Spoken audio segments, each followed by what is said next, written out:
évidemment des noms qui reviennent régulièrement, que je salue, Eric, Roger, Sam et plein d'autres encore qui nous suivent régulièrement. Nous sommes bientôt à la 60e rencontre de Israël s'invite chez vous. Et comme nous l'avons dit, nous essayons de coller à l'actualité autant que possible, que ce soit l'actualité juive, l'actualité israélienne, les fêtes, les événements importants, l'histoire du sionisme, et j'en passe. Et tout à l'heure, nous donnerons la suite. Donc, pour ce soir, nous avons choisi, en cette date du dépôt des candidatures, de l'ouverture quasiment officielle de la campagne électorale israélienne, la 4e que nous vivons depuis quelques années, et ce que nous allons décider de vous parler un peu plus, de mieux comprendre le système politique israélien qui est très particulier, qui est un système qui a été mis en place quand Israël comprenait à peine 600 000 personnes, et aujourd'hui nous sommes loin des 10 millions d'habitants. Nous allons essayer de comprendre comment vivre et comment adapter peut-être ce système, en tout cas vous permettre de mieux suivre les élections. Voilà, nos partenaires de l'Organisation sioniste mondiale à Paris, à Jérusalem, Yasmine, notre directrice des programmes, et Naftali sont toujours présents. Moi-même, Avisana du département de la promotion de l'ALIA, je suis heureux de vous présenter notre invité de ce soir, Michael Blum. Michael Blum est depuis plusieurs dizaines d'années. Michael Blum est un journaliste très connu des milieux francophones, mais des milieux français aussi, c'est-à-dire qu'il n'est pas seulement un journaliste de la presse générale. Et je crois qu'il a, de par ce fait, une vision beaucoup plus large, approche et israélienne et francophone. Et le fait qu'il voit au quotidien les journalistes français va nous permettre, je l'espère, de mieux comprendre le système politique israélien et comprendre un petit peu ces alliances qui se font, qui se défont, ces majorités, ces minorités qui n'arrivent pas finalement à gouverner Israël aujourd'hui. Voilà, donc le cadre est posé. Comme d'habitude, je sais que vous allez avoir beaucoup de questions. Donc nous allons essayer de nous en tenir, j'allais dire, à notre rythme régulier, c'est-à-dire que notre conférence, tout compris, comprendra environ 1 heure. Michael, qui va après se présenter un peu plus largement, personnellement, va vous donner un exposé le plus large possible sur le système politique, vous permettra à travers de poser vos questions qui seront relayées par nos modérateurs, Naftali et Yasmine, à Jérusalem et à Paris. Voilà, Michael, j'ai planté le décor. Je vous souhaite et bonne soirée. Merci, Avi. Bonsoir à tous. Je vois aussi des têtes connues, des gens devant qui j'ai eu l'occasion de donner des conférences en réel. Et j'espère qu'un jour, on pourra refaire ça quand la crise du Covid-19 sera passée. Alors, quelques mots, Avi Zana m'a présenté. Je suis en Israël depuis 1985. Je suis père de 2 enfants.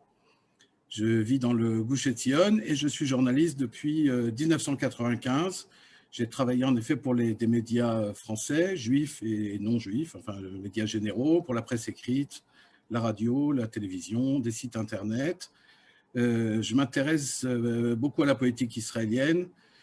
J'ai couvert les élections depuis 1996, la première fois que j'ai travaillé comme journaliste, quand Benjamin Netanyahou a remporté sa première victoire à la surprise générale. Et donc ce soir, alors, on va essayer de faire un rapide tour d'horizon de la situation actuelle, donc à la veille des élections pour la 24e Knesset, donc qui se dérouleront le 23 mars. Alors tout d'abord, de manière très générale, on va expliquer donc le système politique israélien. Alors, certains le savent, d'autres non, et si j'en ai pas dit assez, n'hésitez pas à poser des questions et j'y répondrai à la fin de mon exposé. Alors, Israël est une démocratie parlementaire, donc il n'y a pas de constitution, mais il y a des lois fondamentales qui font office de constitution. Il y a 120 députés à la Knesset. Normalement, les élections se déroulent tous les 4 ans, mais comme vous le savez, cette fois, c'est la 4e élection en 2 ans. Pourquoi ? Car le Premier ministre, pour pouvoir que la Knesset puisse tenir les 4 ans normalement, il faut qu'il y ait une coalition qui soutienne le Premier ministre, une coalition dont une majorité d'élus, donc de 61 députés. Or, ces 2 dernières années, Binyamin Netanyahou, qui est le Premier ministre depuis donc 2009, ces dernières années a du mal à avoir une coalition stable. Et donc, dès que la coalition est en dessous de 61 élus, il faut repartir aux élections. Alors, actuellement, on est dans un système donc, de proportionnel intégral, c'est-à-dire que chaque parti se présente et s'il obtient 3,25% exactement de voix, il peut entrer à la Knesset, ce qui représente environ, évidemment ça change selon le nombre de gens qui votent et l'évolution de la démographie, mais pour rentrer à la Knesset, il faut environ donc 150 000 voix, ce qui donne automatiquement 4 sièges.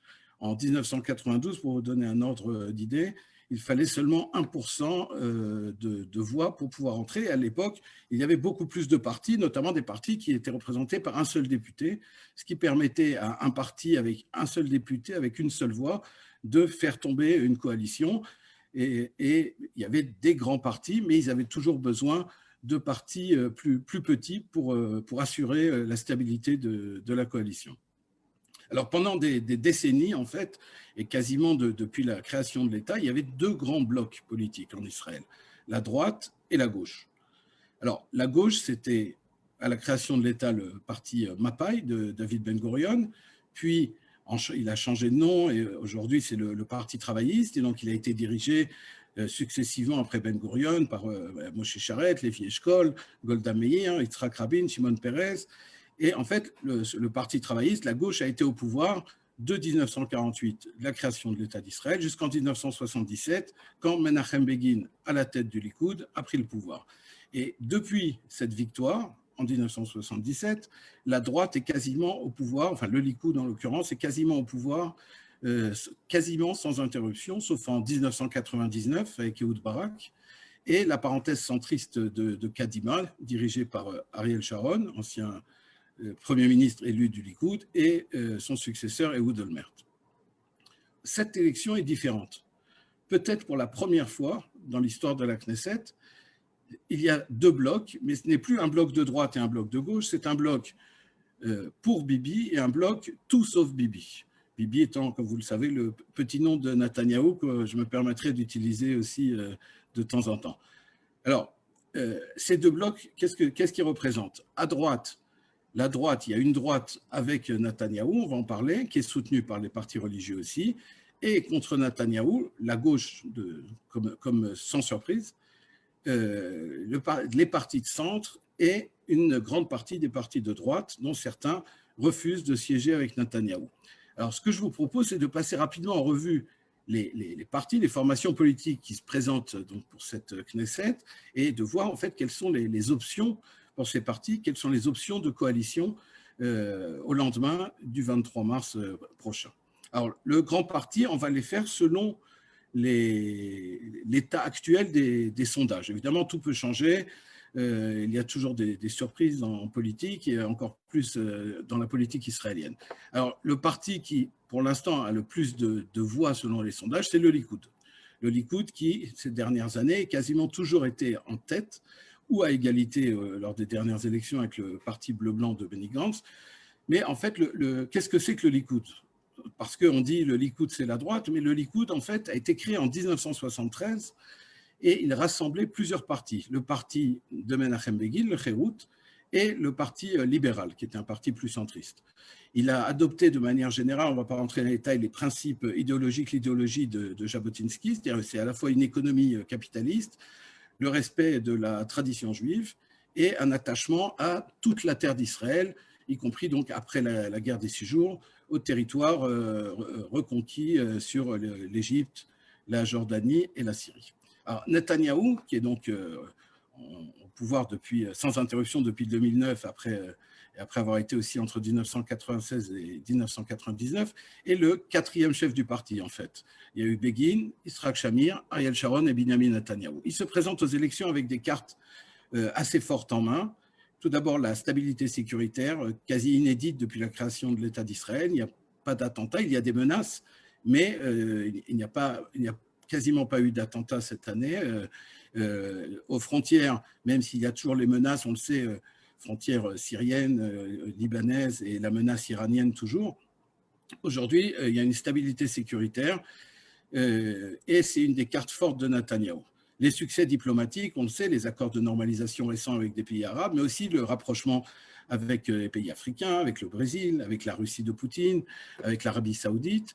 Et sa troisième carte, sans surprise, la campagne de vaccination, le fait qu'Israël soit aujourd'hui le laboratoire du monde et qu'on est à plus de 35% à l'heure où je vous parle d'Israéliens qui ont déjà reçu les 2 doses de vaccin. Alors aujourd'hui, tous les sondages donnent environ 30 sièges au Likoud, qui sera donc ainsi, si ça se confirme, le plus grand parti de la 24e Knesset. Mais rappelez-vous toujours que pour être Premier ministre, il faut avoir 61 mains, 61 élus qui soutiennent le Premier ministre, et 30, on est très loin du compte. Alors, une autre carte de Netanyahou, c'est le scoop de la soirée, ça a été annoncé il y a quelques minutes. Netanyahou a pu nommer sur sa liste un arabe israélien, donc un arabe musulman. C'est la première fois dans l'histoire de Likoud qu'un musulman se présente sur la liste du Likoud. Et on sait que Netanyahou a fait beaucoup d'efforts pour attirer à lui les voix de l'électorat arabe. Et on en parlera quand on parlera des partis arabes.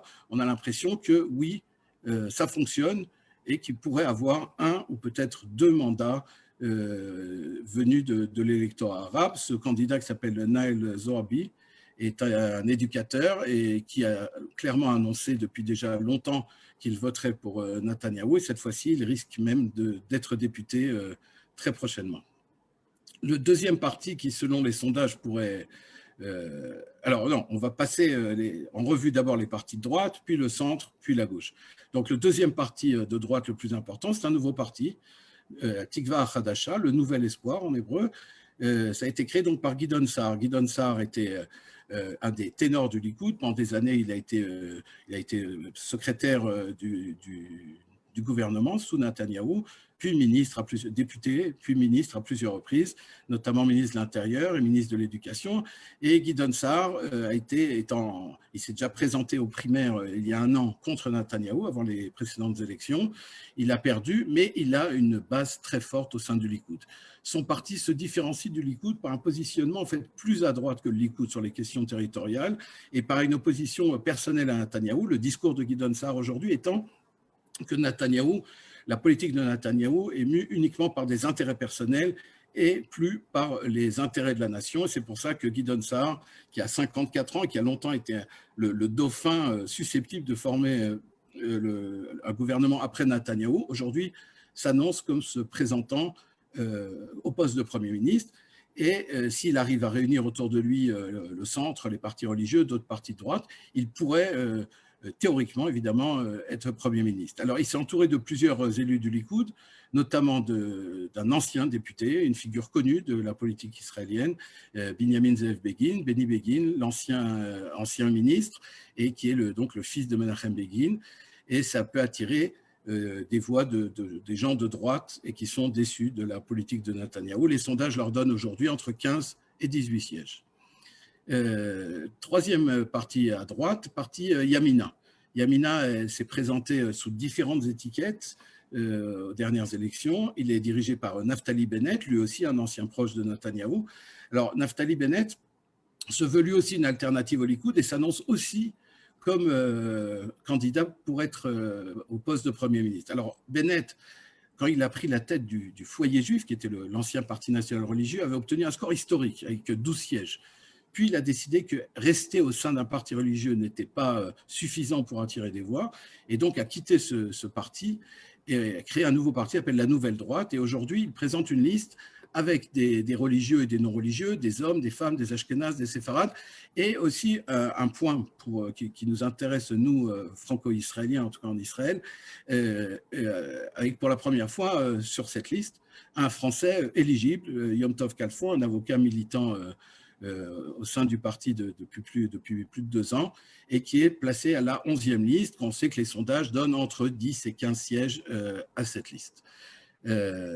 Le troisième parti de droite, on a tendance à l'oublier, mais longtemps, c'était un faiseur de roi, Avigdor Lieberman. Alors, Avigdor Lieberman est donc à la tête d'un parti Israël Beiteinu. Lieberman, lui aussi un ancien du Likoud, ancien proche de Netanyahou, a créé un parti qui, au début, s'est tourné vers un public russophone, puis est devenu aussi généraliste, c'est-à-dire qu'il il y a moins de la moitié des élus du parti qui sont d'origine d'ex-URSS. Et c'est un parti aussi qui est très à droite, mais à la différence des trois précédents, Lieberman affiche des opinions très opposées aux partis religieux et refuse toute coalition, de siéger dans une coalition avec les partis dits ultra-orthodoxes. Il prône une laïcité à outrance, comme certains partis de gauche, et il refusera, comme il a refusé depuis 2 ans, de revenir être partenaire à nouveau avec Benjamin Netanyahou. Donc, on sait que s'il a peu de chances de s'allier avec Naftali Bennett, il peut tout à fait entrer dans une alliance avec Gideon Sa'ar et donc ajouter ses 7 députés. Il a 7 députés aujourd'hui. Tous les sondages lui donnent 7 députés aussi. C'est un des rares partis, un des partis les plus stables de la carte politique israélienne. Et 7 députés, on sait que c'est beaucoup vu la constellation actuelle. Toujours à droite, un parti sionisme religieux, parti tout récent, mais qui en fait est l'héritier d'autres partis qui sont en fait des scissions du Parti national religieux. Ce parti dirigé par l'ancien ministre des Transports Bezalel Smotrich est en fait un parti, on va dire, orthodoxe sioniste, c'est-à-dire c'est les rabbins qui donnent le ton de ce parti, et il s'est uni pour ces élections, donc c'est une union qui s'est faite hier aussi, avec 2 petites formations d'extrême droite, Otzma Yehudit, qui est héritier de Kach, le parti de Meir Kahana, dont plusieurs dirigeants avaient été invalidés pour des déclarations racistes, et la petite formation Noam, qui est une formation qui annonce surtout comme programme le respect de la famille juive classique, et donc très opposée aux organisations LGTB.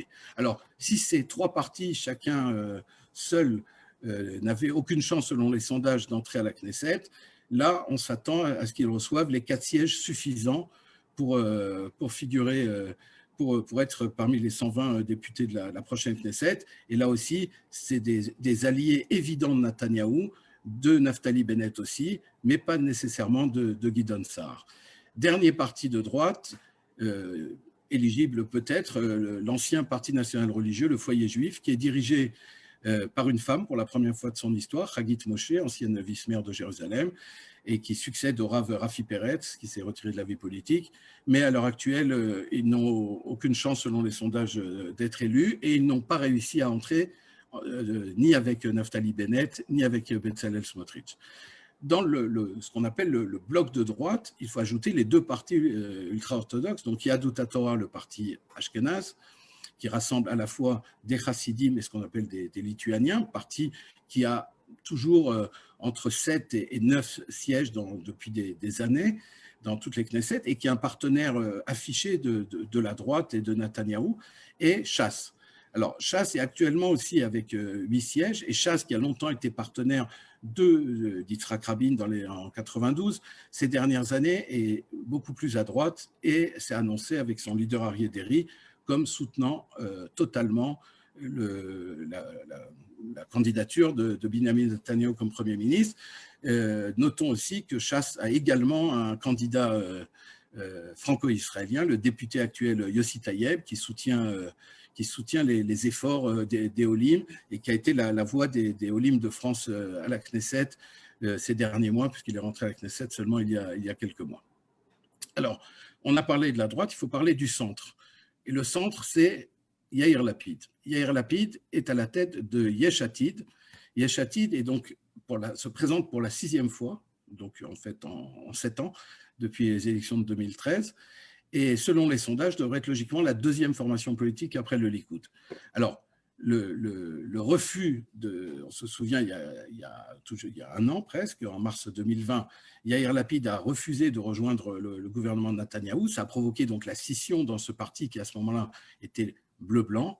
Benny Gantz a rejoint Netanyahou et Yair Lapid a pris la place de Benny Gantz pour ces élections, c'est-à-dire le principal rival de Netanyahou. Alors, Lapid est un homme de centre, mais de centre, certains diront centre-gauche, d'autres centre-droit, on peut en discuter. Il a un programme économique et politique qui est en fait assez proche du Likoud. Et Lapid, qui se voit, et ça s'annonce comme un potentiel Premier ministre, pourrait aussi devenir l'allié de Gideon Sa'ar et même de Naftali Bennett, avec qui il avait fait une alliance lors de la première fois où il a été élu à l'élection de 2013. Tout ça pour faire tomber Benjamin Netanyahou, qui est le point commun entre Lapid, Gideon Sa'ar et Naftali Bennett qui sont intéressés à remplacer Netanyahou. Autre petit parti qui, a priori, devrait rentrer à la Knesset, le parti de centre, bleu-blanc, tout simplement. On en a beaucoup parlé. Ils avaient, en mars 2020, 35 sièges, donc avec Yair Lapid. Benny Gantz poursuit, se présente. Les sondages lui donnent 4 à 5 sièges. Et il est entouré donc on va dire, les derniers à être restés. Il y a eu beaucoup de défections. Donc le numéro 2, Gabi Ashkenazi, l'ancien chef d'état-major, qui s'est retiré de la vie politique, et d'autres. Mais il reste avec notamment comme numéro 2 une femme, Pnina Tamano-Shete, qui est l'actuelle ministre de l'Intégration, et aussi numéro 3, Hili Troper, le ministre de la Culture. Notons que ces deux personnes sont sionistes religieux, et donc aussi attire un public issu du sionisme religieux, mais plus modéré, qui ne veut pas rejoindre les partis plus à droite, plus radicaux, comme le parti de Gideon Sa'ar ou celui de Naftali Bennett. Alors, la situation de la gauche, maintenant, a évolué ce soir, puisque depuis le début de la campagne, beaucoup de personnalités politiques avaient annoncé qu'elles se présenteraient. Et notamment Ron Huldaï, le maire de Tel Aviv, qui avait affiché il y a en Israël que 2 leaders politiques, Netanyahou ou moi, faites le choix. Et Huldaï a annoncé ce soir qu'il ne se présenterait pas, qu'il se retirait de la course politique. Face à lui, et en fait, ce qui aurait dû être l'alliance, c'était donc le Parti travailliste. Alors le Parti travailliste, il y a quelques mois, après la démission, il y a quelques semaines, était dans les sondages au plus bas et a priori n'avait aucune chance d'entrer à la Knesset, quand son dirigeant Amir Peretz, qui est ministre, qui est toujours ministre dans le gouvernement de Netanyahou, a quitté le parti, a annoncé que finalement il ne se représenterait pas. Il y a eu des élections et Merav Michaeli, pour la 3e fois de l'histoire du Parti travailliste, après Golda Meir et Sheli Yachimowitz, une femme prend la tête du Parti travailliste, et en quelques jours, les sondages qui donnaient 0 siège à cette formation leur donnent aujourd'hui 8 sièges. Alors c'est le programme de Merav Michaeli est très à gauche, il refuse évidemment tout accord possible avec Netanyahou, mais le score faible, évidemment, par rapport à ce parti qui est héritier, on l'a dit, du Mapai et du parti travailliste historique, avec 8 mandats et peut-être plus, serait évidemment associé avec Yair Lapid et pourrait évidemment bloquer aussi une possibilité d'une coalition de droite.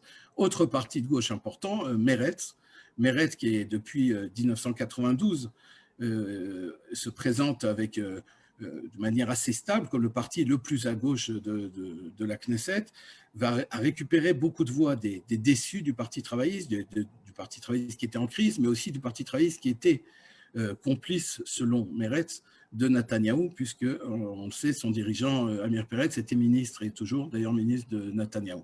Alors, si la création d'un État palestinien a longtemps été l'un des points principaux du programme du parti, la situation actuelle où avec le corona, avec la crise sanitaire, la crise économique incroyable qu'Israël est en train de vivre, aujourd'hui, le discours des partis de gauche n'est plus du tout axé vers un plan de paix avec les Palestiniens, mais principalement sur l'aide sociale, sur un programme économique, et aussi pour ce qui est de Meretz, sur la laïcité et une lutte contre ce qu'il qualifie de mainmise des partis religieux sur le pouvoir. Alors, à gauche, il y a aussi Yaron Zelika. Yaron Zelika, gauche, peut-être centre aussi. Yaron Zelika est un ancien haut fonctionnaire de l'État. Il pourrait créer la surprise. Et pour l'instant, il se propose comme futur Premier ministre d'à peu près toutes les coalitions, sauf de Netanyahou. Les sondages lui donnent entre 0 et 4. Comme vous l'avez compris, on a soit 0, soit on a 4. On ne peut pas avoir moins que 4. Et dans ce cas-là, s'il passe avec les travaillistes, Lapid et Meretz, ça pourrait être 4 ou plus s'il y a une surprise de sièges pour une coalition de centre-gauche. Dernier bloc, les partis arabes. Alors, les partis arabes, actuellement, étaient unis, sur la liste unie des partis arabes.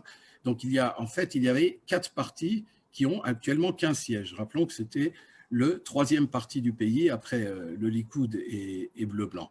Alors, les 4 partis, rapidement, sans entrer dans les détails, il y a le parti Hadash, qui est le parti communiste, qui est la seule liste donc on appelle, c'est pas vraiment une liste arabe, puisqu'il y a une place réservée toujours dans les premiers sièges, premiers mandats, il y a toujours la place pour un élu juif, et ils ont un électorat juif aussi qui continue de voter pour cette liste communiste. Il y a le parti Ta'al de Ahmed Tibi, qui est un député les plus connus de la scène politique israélienne, et Balad, un parti nationaliste qui lutte pour un État unique pour tous les citoyens et contre tout signe juif dans l'État d'Israël. Le quatrième parti, Ra'am, qui a la liste islamique, s'est rapproché de Netanyahou ces derniers mois et a décidé de se séparer de la liste unie des partis arabes et donc se présentera seul, mais a priori sans aucune possibilité de pouvoir rentrer à la Knesset. Alors, actuellement, évidemment, les sondages donnent une large majorité de voix au camp des anti-Bibi. Mais c'est paradoxalement impossible d'avoir une coalition stable. Parce qu'on l'a vu, il y a des gens trop à gauche ou trop laïques pour accepter de s'asseoir ensemble. Donc, on ne sait absolument pas comment cette majorité potentielle de voix anti-Netanyahou pourrait former une coalition. De l'autre côté, à l'heure actuelle, le camp Netanyahou, ses alliés fidèles, sont autour de 45 dans les sondages, donc loin d'une majorité. Et pour Netanyahou, il faudra trouver un nouvel allié, soit Naftali Bennett, soit Gideon Sa'ar, soit peut-être Yair Lapid. En politique israélienne, rien n'est sûr. Donc il faudra attendre le 24 mars au matin pour avoir une petite idée de ce qui va se passer. Voilà, ça c'était le tour d'horizon. Et je vois que des questions sont apparues, mais je n'ai pas eu le temps de les lire. Donc si Yasmine ou Naftali veulent me les proposer, j'y répondrai avec plaisir. Oui, il y a une question de Laurent. Peut-on rêver que la proportionnelle intégrale soit remplacée dans un futur proche par un scrutin mixte afin d'éviter cette insupportable instabilité politique? C'est une excellente question, une question que beaucoup d'Israéliens se posent. La réponse est non. Il n'y a pas pour l'instant, aucun parti ne propose, Lieberman avait tenté de proposer un changement fondamental du système électoral, mais ça n'a pas marché. Disons que ce n'est pas la priorité d'aucun parti. Donc, dans les années à venir, il n'y a pas de changement et la proportionnelle intégrale se poursuivra. Le système n'est apparemment pas prêt de changer. On nous pose la question, peut-on avoir des explications sur le système de lettres pour le vote? Alors, sur les bulletins de vote, il faut les partis qui ont souvent des noms très, très longs n'inscrivent pas le nom du parti sur le bulletin de vote et quand on rentre dans l'urne, on choisit sur le bulletin de vote le bulletin où il y a la lettre qui représente le parti.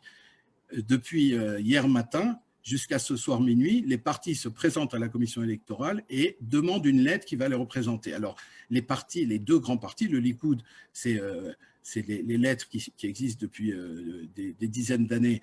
Mahal, c'est le nom du... C'est un Miflaga,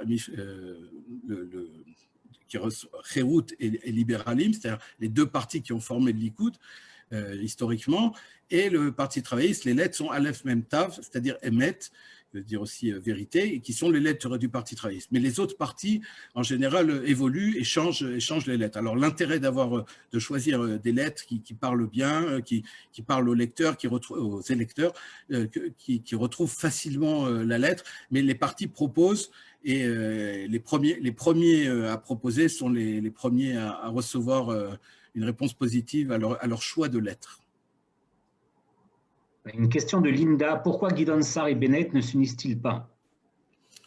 Alors, c'est une bonne question. J'aurais tendance à répondre, c'est une question d'ego. Chacun pensant qu'il peut être lui-même Premier ministre, chacun pensant qu'il est capable de diriger le pays. Il y a aussi des différences idéologiques entre les deux partis, entre les deux formations, mais fondamentalement, chacun depuis des années, on le sait, ce n'est pas un secret, espère un jour succéder à Netanyahou. Alors, Sa'ar et Bennett étaient partenaires de Netanyahou et s'attendaient à ce que Netanyahou quitte le pouvoir pour le remplacer. Finalement, ils n'ont pas eu la patience ni l'un ni l'autre, donc ils ne sont pas unis sur une même liste, mais on sait déjà que dans le cas où ils ont suffisamment de voix, ils s'uniront dans un front commun contre Netanyahou, si c'est dans leur intérêt, bien entendu. Une question de David. N'y a-t-il pas des bruits qui courent pour dire que dans le parti de Lieberman, il y a des scissions importantes? Au sein d'Israël Beiteinu, il y a toujours eu des scissions. Certaines personnalités se sont séparées de Lieberman. En l'occurrence, Lieberman s'est séparé de certaines personnalités. Mais la stabilité actuelle du parti est quand même très forte. C'est le seul parti qui présente exactement la même liste qu'aux élections l'année dernière, aux mêmes places, et avec des personnalités assez fortes. Le numéro 2 du parti, Oded Forer, ancien directeur général du ministère de l'Intégration, est un député qui est très actif à la Knesset dans l'opposition, et c'est pas facile d'être dans l'opposition, surtout quand on est de droite, et Oded Forer est très à droite. Et je crois que s'il y a des scissions, on ne les ressent pas au niveau, en tout cas, des électeurs, puisque je voulais parler d'un des partis les plus stables actuellement. Une question de Mireille. Compte tenu de la situation, est-ce que le vote est fait par correspondance? On va peut-être réagir ça au niveau du Covid. Quelles sont les mesures qui vont être prises pour que les gens puissent voter?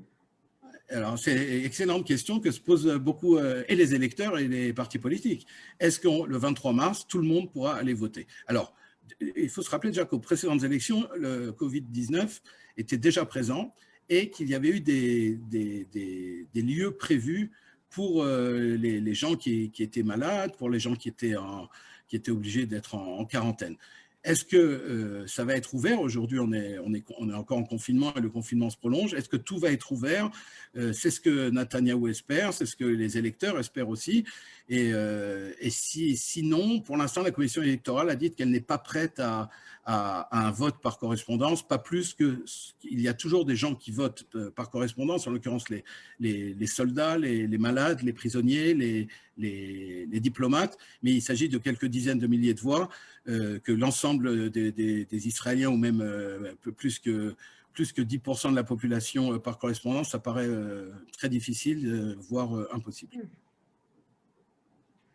Il y a une question concernant le coût des élections au contribuable israélien. Pardon.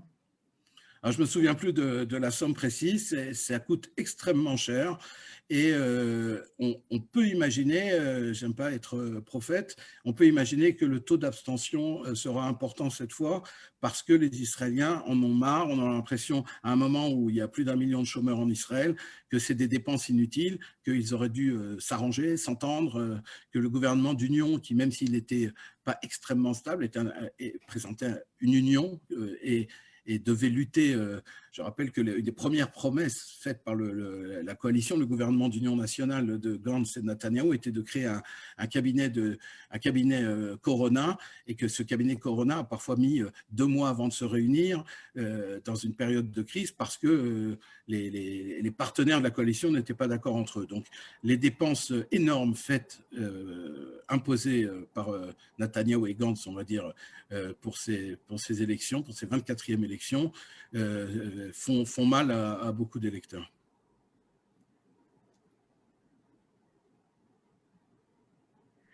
Est-ce que tu pourrais peut-être expliquer le décompte des voix, c'est-à-dire le changement qu'il y a entre les premiers sondages qui sont donnés après les premiers chiffres, après les élections, et les résultats finaux qui ont lieu une dizaine de jours après?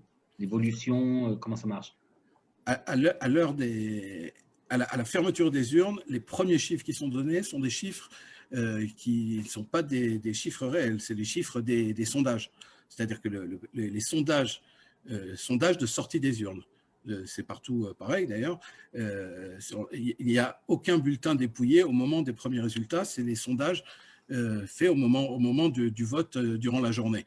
Donc dans la soirée, les bulletins sont dépouillés et en général, ça prend quelques heures pour avoir un résultat à peu près clair. Parfois, avec le vote, on a dit avec les votes par correspondance, qu'on appelle les votes des soldats, il y a en général un changement d'un ou 2 sièges. En général, le soir, les partis orthodoxes ont un siège en plus et ils le perdent dans la nuit ou dans les 2 jours qui suivent avec les soldats qui en général ne votent pas beaucoup pour les partis orthodoxes. Les partis arabes aussi souvent perdent un siège pour les mêmes raisons. Je vois une question de Jean-Jacques Krief. Ah, elle est partie. Est-ce que vous la voyez, là, la dernière? Ouais, je l'ai vu sa question tout à l'heure, c'était est-ce qu'on peut envisager des nouvelles élections en 2021? Ah oui, alors, a priori, en mars 2020, ça paraissait impossible d'envisager qu'il y ait des élections un an plus tard. Donc, j'ai envie de dire la même chose. C'est absolument impossible d'imaginer qu'il y aura encore des élections dans l'année qui vient.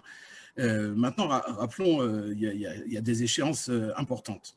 L'actualité nous poursuit. Alors, la première échéance, évidemment, est-ce que la crise du corona va être résolue par le gouvernement Netanyahou ou par le prochain gouvernement, où va-t-on? Mais il y a aussi le procès Netanyahou qui doit commencer la semaine prochaine et qui va se poursuivre. Est-ce que Netanyahou va pouvoir rester en poste? Il y a les échéances sécuritaires. Est-ce qu'en cas de menace réelle du Nord, on sait qu'il y a eu des centaines, en 2020, il y a eu l'armée, le chef d'état-major l'a annoncé, plus de 500 attaques israéliennes sur des cibles pro-iraniennes en Syrie notamment. Est-ce que cette menace à l'extérieur des frontières va se rapprocher? Et dans ce cas-là, on sait qu'en cas de conflit, la classe politique s'unit, et donc ça mettrait de côté l'éventualité d'une nouvelle crise politique. Donc, est-ce qu'il y aura une crise politique? On le saura dans quelques mois. Là, c'est très difficile à prédire. Il y a une Laurent question te de demande Laurent. si... Ouais, vas-y. Laurent te demande si Benjamin Netanyahou pourrait être tenté, éventuellement élu à la présidence de l'État après Reuven Rivlin. Ça a déjà été évoqué par les médias. Je ne crois pas, non. Je ne pense pas que Netanyahou est intéressé Netanyahou a montré qu'il est resté au pouvoir très longtemps, et on ne peut pas envisager qu'il se retrouve à un poste où il n'y a aucun pouvoir. Rappelons que le poste du président de l'État est un poste qui ressemble beaucoup à celui de la reine d'Angleterre, et à part désigner la personne qui doit former le gouvernement et participer à des inaugurations et vous faire des déclarations pour unir le peuple, le président de l'État n'a quasiment aucun pouvoir. Et donc Netanyahou, je pense, se retirera de lui-même ou par les électeurs en tant que Premier ministre, et quittera à ce moment-là la scène politique. Alors, Laurent nous demande s'il y a des influences étrangères sur les élections, comme aux États-Unis en 2017. 2016. Des influences étrangères. Alors, on va dire qu'on a connu des influences. Donald Trump, quand il était président, avait soutenu Netanyahou de manière très claire. Mais est-ce qu'on peut appeler ça des influences? Est-ce qu'il y a des intérêts financiers? Aujourd'hui, Israël entretient des bonnes relations et des relations économiques très fortes avec des pays qui ont longtemps été ses ennemis. On l'a dit, que ce soit la Russie de Poutine, avec la Chine, avec l'Arabie Saoudite aujourd'hui, même si c'est encore pas évident tous les jours. C'est clair que les relations d'Israël avec le reste du monde jouent un rôle dans les élections. Dire que des pays sont impliqués dans la campagne électorale, non, je ne crois pas. Notre ami David Selam, que je salue, pose la question. Il y a eu beaucoup de fraude aux États-Unis. N'y a-t-il pas de risque de fraude en Israël pour les élections? Il y a toujours des risques, mais de manière générale, c'est les dernières élections, chaque fois qu'il y a eu des appels en justice pour dénoncer des fraudes, et il y en a eu, il s'agissait de quelques centaines de voix à droite et à gauche, j'ai envie de dire.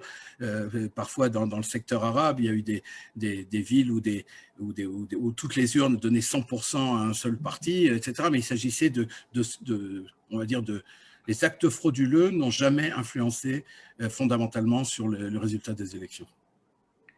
Une question de Francis. Les changements à Washington peuvent-ils avoir une influence sur les votes en Israël? Je ne crois pas du tout.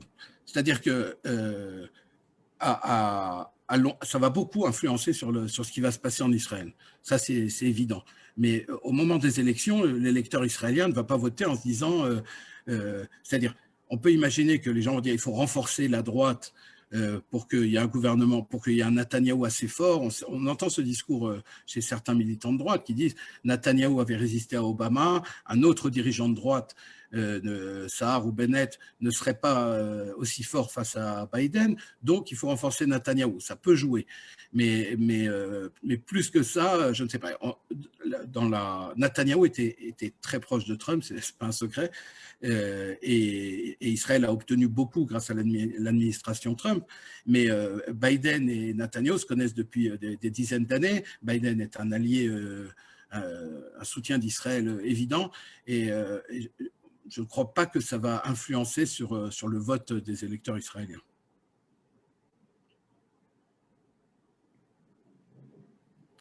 Mireille pose une question. Quelle est la position de chaque parti vis-à-vis de la sécurité, de l'économie, surtout pour les plus défavorisés, et enfin de la politique vaccinale? C'est plus une question, c'est une nouvelle conférence. Voilà, il faut refaire il faut parler au moins 1 heure.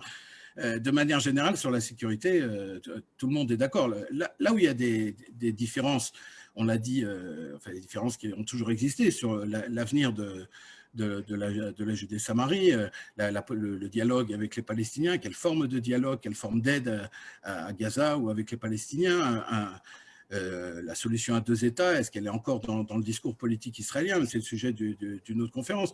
De manière générale, ça a été la crise du Covid a repoussé ces sujets. Ce n'est pas un sujet dans cette campagne électorale. Dans cette campagne, ce qui compte, c'est comment rétablir la situation sanitaire et économique. Pour ce qui est des vaccins, je veux quand même préciser, quasiment tous les partis, on peut raconter pour l'anecdote qu'un parti qui a présenté sa liste hier s'annonçant comme anti-corona, en l'occurrence contre le fait même qu'on parle de coronavirus. C'est une liste qui dit qu'il n'y a pas de pandémie et qu'il n'y a pas de maladie et donc il ne faut pas se vacciner. Mais de manière générale, tous les partis, dans leurs clips, les premiers clips de campagne qui circulent sur les réseaux sociaux, appellent la population à se vacciner. Là, il y a un consensus. On l'a vu chez les travaillistes, on l'a vu au Likoud, on l'a vu dans tous les partis. Il y a appeler les gens à se vacciner, c'est-à-dire vaccinez-vous et la vie pourra reprendre. Une question de Martine. Est-ce qu'une politique de droite en Israël est vraiment comparable avec la droite française? Pas du tout. Pas du tout. Sauf sur un point, sur le point économique. C'est-à-dire, oui, la droite israélienne est une droite libérale, capitaliste. Netanyahou a un programme économique qui est plus un programme qu'on peut comparer avec la droite en France ou dans d'autres pays en Europe. Mais évidemment, ici, on a toujours dit que la différence principale entre la droite et la gauche était par rapport aux Palestiniens, mais sur les questions sécuritaires et sur les questions sociétales. Mais au niveau de la politique, c'est vrai que la différence, au niveau économique, les différences sont claires entre la politique de Netanyahou et celle des partis de gauche. Et c'est là que l'apparition de Gideon Sa'ar est vue par beaucoup d'électeurs comme un deuxième Likoud, puisqu'il prône la même politique économique que Netanyahou, avec encore plus libéral, puisqu'il reproche dans son programme qui commence à être publié aussi sur les réseaux sociaux et dans les médias, il reproche à Netanyahou d'avoir trop donné. On sait que pour lutter contre la crise due à la pandémie, Netanyahou a distribué de l'argent à l'ensemble des citoyens israéliens, ce qui a été critiqué à droite comme une politique socialiste. Quand on donne à tout le monde la même somme, on sait que tous les citoyens israéliens ont reçu à plusieurs reprises exactement la même somme, une somme assez minime, et que les gens, donc très, très riches, et on disait en riant ici que Quentin Tarantino vit à Tel Aviv et a reçu finalement aussi cette aide à lutter contre le Covid et tous les millionnaires israéliens à Tel Aviv, alors qu'on aurait pu privilégier les populations les plus pauvres, les chômeurs et les victimes réelles de la crise économique. Une autre question, comment expliquer que Bleu-Blanc se soit effondré en 6 mois depuis les dernières élections? Alors, pour analyser la chute de Bleu-Blanc, il y a beaucoup d'éléments. Mais ma réponse sera, c'est que le moment où Bleu-Blanc se divise pour entrer dans un gouvernement d'union, entre ceux qui veulent rentrer avec Netanyahou et ceux qui ne veulent pas rentrer avec Netanyahou, Benny Gantz, quelque part, s'est décrédibilisé. Quand pendant 2 ans, il a maintenu un discours qui dit je ne peux pas rentrer dans une coalition avec un homme qui a qui est inculpé pour corruption et qui finalement rentre, même au nom de l'unité nationale, de l'union nationale, ça ne fonctionne pas chez les électeurs. Les électeurs n'aiment pas qu'on leur mente. Et c'est aussi ce qui a provoqué la chute du Parti travailliste. Quand Amir Peretz, qui est le leader à l'époque du Parti travailliste, avait dit « Je me rase la moustache pour qu'on voit mieux ce que je dis, je ne m'assierai jamais dans un gouvernement avec Netanyahou », et quelques mois plus tard est ministre de Netanyahou, c'est difficile pour les électeurs. C'est une des raisons, le manque de crédibilité de Benny Gantz. Après, la scission au sein du parti, c'est ce qui est arrivé avec Kadima, c'est ce qui est arrivé avec Daesh en 1977. Les grands partis de centre ont tendance à réunir des gens très à droite, des gens très à gauche, des opinions de gens qui sont... On sait que Gantz est entouré de gens aussi issus du milieu haredi, du milieu ultra-orthodoxe, et des gens ultra-laïques. Et il y a un moment où ça ne fonctionne pas, surtout quand on n'est pas au pouvoir. Alors, quand un grand parti de centre, tant que Kadima était au pouvoir, il pouvait réunir des gens très différents idéologiquement. À partir du moment où Bleu-Blanc n'est plus au pouvoir et où il est partenaire de Netanyahou, mais finalement, ce n'est pas Bleu-Blanc qui a donné la direction, mais c'est Netanyahou. Alors les gens se sont dit, quel intérêt de voter pour un parti qui est trop neutre, on dirait, trop parvé, et les gens cherchent une idéologie plus forte qu'ils n'ont pas trouvée chez Benny Gantz. Une question. C'est un parti écologique ou un parti qui a des orientations écologiques en Israël? Alors, il y a le seul parti aujourd'hui qui a un programme écologique, c'est le parti d'Yaron Zelika, dont on n'a pas beaucoup parlé, qui a un vrai programme pour lutter contre les plateformes de gaz, contre la pollution. Ces dernières années, certains partis, ceux qui ont un programme, et Gideon Sa'ar l'a annoncé aussi dans son programme, commencent à parler des questions environnementales, mais de manière générale, il n'y a pas eu jamais un parti en Israël, un parti vert n'a été élu, bien qu'à plusieurs reprises il s'est présenté, sans succès, et ce n'est pas une priorité. En tout cas, ça n'apparaît pas, les questions d'environnement n'apparaissent pas à l'heure actuelle sur les programmes du Likoud en tout cas, ni à ma connaissance sur la plateforme du parti de Yair Lapid Yesh Atid. Quelles sont les chances d'une alliance Smotrich et Ben Gvir? Alors, ça a été signé hier soir. Les deux partis, comme je l'ai dit précédemment, le parti de Smotrich et de Ben Gvir sont sur la même liste. Donc, c'est une liste unie qui se présente, qui veulent représenter le sionisme religieux. Alors, depuis le fait qu'ils ne se soient pas unis avec Hagit Moshe du Parti national religieux, ça a provoqué une crise au sein du sionisme religieux les plus radicaux, puisque certains disent ils ont mis de côté une des formations importantes. Mais de manière générale, le public sioniste religieux, ce qu'on appelle les kippotes tricotées, vote, et on l'a vu aujourd'hui pour l'ensemble des partis. Rappelons que Zev Elkin auprès de Gideon Sa'ar fait partie de ce public, et Hili Troper auprès de Benny Gantz, et Yuli Edelstein auprès de Netanyahou. Donc aujourd'hui, il n'y a plus vraiment un parti qui représente le sionisme religieux, comme c'était le cas dans les premières années après la création de l'État d'Israël, où le Parti national religieux obtenait quasiment automatiquement 12 sièges, et ça pendant des années. Mais à l'époque, il était aussi un parti plus centriste. Aujourd'hui, les kippotes tricotées peuvent voter à droite, à gauche ou au centre. Une question qui a été posée, c'est comment comprendre que la mise en jugement de Netanyahou n'entame pas son influence? Alors, non seulement ça n'entame pas, mais ça le renforce auprès de ses électeurs. Alors évidemment, évidemment, Netanyahou a perdu une partie de son électorat à cause de ses affaires judiciaires. Mais au sein de son électorat, il est ressenti comme victime d'un complot contre lui, d'une espèce il y a une cabale contre lui, que finalement les accusations de corruption sont pour des faits mineurs et que c'est pas très important. Ce qui est important pour les fans de Netanyahou et du Likoud, c'est que Netanyahou continue de diriger ce pays.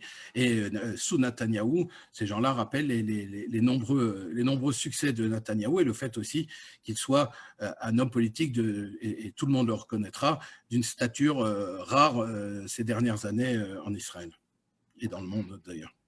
Quelle est l'attitude des principaux partis vis-à-vis de la Judée-Samarie? Alors, j'ai déjà dit qu'aujourd'hui, c'est plus une priorité. Mais de manière générale, tous les partis de droite, évidemment, parlent de poursuivre la construction, d'aider au développement des implantations juives dans cette région. Là où, et à gauche, évidemment, de relancer les négociations de paix pour arriver à la solution à 2 États. Là où il y a des différences, c'est sur la question de l'annexion.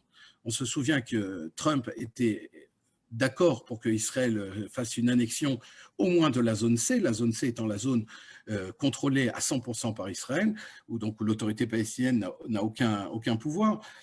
Quand Netanyahou finalement n'est pas allé jusqu'au bout de cette annexion, ça lui est reproché aujourd'hui et par Gideon Sa'ar et par Naftali Bennett et par Bezalel Smotrich, c'est-à-dire tout ce qui est à sa droite, disent finalement Netanyahou se présente comme l'homme de droite, comme l'homme qui soutient les habitants juifs de Judée-Samarie, mais finalement il n'a pas annexé. C'est aussi, on rappelle aussi à Netanyahou à droite, plus à droite que lui, que Netanyahou a gelé la construction à plusieurs reprises et que finalement. Et le dernier point avant les élections, il y a seulement 2 semaines, la légalisation de ce qu'on appelle ces implantations non reconnues par la loi israélienne. On parle de un peu plus de 60 implantations qui sont toujours illégales au regard de la loi israélienne. Et alors que même Benny Gantz avait annoncé qu'il voterait en faveur d'une légalisation. Finalement, il a renoncé pour des raisons juridiques, mais sûrement évidemment politiques. Et finalement, ces gens-là disent Netanyahou est au pouvoir depuis des années et on est toujours illégaux. Et on parle dans ces implantations de près de 25 000 habitants de Judée-Samarie qui se retrouvent dans une situation en fait illégale au regard de la loi israélienne et qui n'ont souvent sont pas reliés au réseau électrique ou hydraulique comme les autres habitants juifs de Judée-Samarie. On se rapproche de la fin de notre intervention. 2 petites questions. Quelle est la priorité pour les électeurs d'après les sondages? Est-ce que c'est la lutte contre les inégalités? Est-ce que ce sont les problèmes liés au poids des religieux dans la vie quotidienne ou encore autre chose? La priorité, actuellement, la priorité, c'est de mettre fin à la crise qui est à la fois sanitaire et économique. Ces dernières années, et avant que le Covid fasse irruption dans nos vies, les priorités étaient déjà les priorités sociales.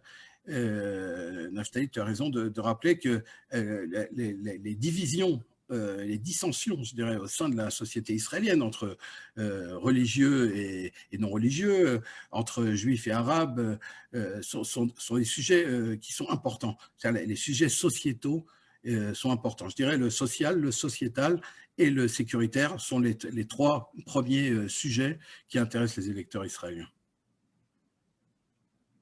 Une question de Jean-Jacques. Comment se comporte le vote des Olim français? Alors, le vote des Olim de France. Alors, plusieurs partis essayent d'attirer le vote des Olim de France, simplement parce que ces dernières années, des dizaines de milliers d'Olim de France sont arrivés en Israël et on en entend parler de plus en plus. Donc, en veille d'élection, comme il se doit, les partis publient en français sur leur page Facebook et se tournent vers les Olim de France. De manière générale, et c'est un peu caricatural ce que je vais dire, mais la majorité des Olim de France, je parle de ceux arrivés ces dernières années seulement, je parle des 5 dernières années, votent pour 2 partis. Le vote, vraiment, c'est partagé entre 2 partis. Le Likoud pour Netanyahou, plus que pour la politique du Likoud qui connaissent peut-être moins. Il faut rappeler de toute façon que le Likoud n'affiche pas de programme depuis 2015, n'a pas publié de programme politique. Mais le Likoud pour Netanyahou, parce que Netanyahou est vraiment très, très apprécié des Olim de France. Et le deuxième parti, c'est Chasse. Chasse a fait une campagne en français, une campagne effective, et a placé pour la première fois de l'histoire du pays, un natif de France, Yossi Taïeb, à la Knesset. Et Yossi Taïeb a travaillé, a fait énormément de choses en quelques mois pour les Olim, a aidé des dizaines et des dizaines de personnes à titre personnel.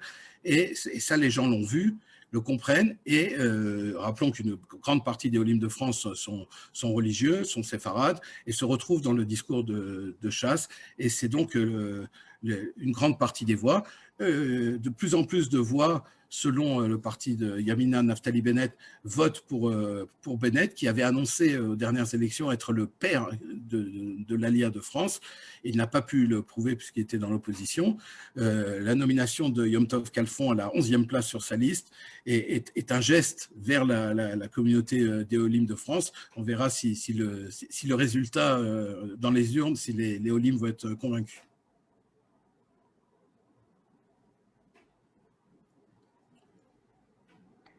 Peut-être une dernière question. Elisabeth nous demande dans quelle mouvance s'inscrit la paix maintenant. Shalom Arshav.